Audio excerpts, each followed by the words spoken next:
Hello!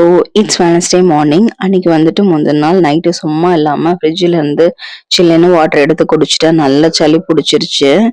So night சுத்தமா முடியல. மாவு மட்டும் ஊற போட்டிருந்தேன். ஸோ தோசை மாவு மட்டும் அரைச்சு வச்சுட்டு கிச்சன் அப்படி அப்படியே போட்டுட்டு தூங்கிட்டேன். ஸோ நெக்ஸ்ட் டே மார்னிங் எழுந்து கிச்சன் எல்லாத்தையுமே கிளீன் பண்ற மாதிரி இருந்தது.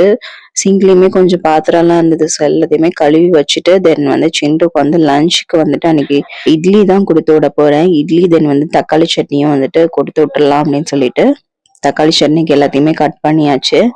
இட்லி வந்து இதுவரைக்கும் நான் குடுத்து விட்டதே இல்ல. பொடி இட்லி மாரி செஞ்சு குடுத்துருக்கேன். பட் இட்லியா தனியா குடுத்தது இல்ல. ஸோ அதனால இட்லி ஆஃப்டர்நூன் சாப்பிடும்போது கொஞ்சம் ஹார்ட் ஆயிடுமோன்னு கொஞ்சம் பயமாவே இருந்தது. ஸோ அதனால இட்லி அவிச்சுட்டு நெறைய நெய் அதுல ஆட் பண்ணிட்டு குட்டி குட்டியா கட் பண்ணிட்டு அத வந்து பேக் பண்ணிட்டேன்.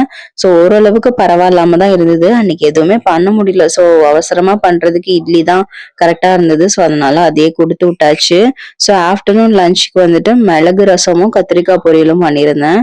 ஸோ த்ரோட் பெயினுமே இருந்தது. ஸோ அதனால மிளகு கொஞ்சம் அதிகமா ஆட் பண்ணி ரசமும் கத்திரிக்காய் பொரியலும் வச்சாச்சு. அன்னைக்கு லஞ்ச் இதுதான்.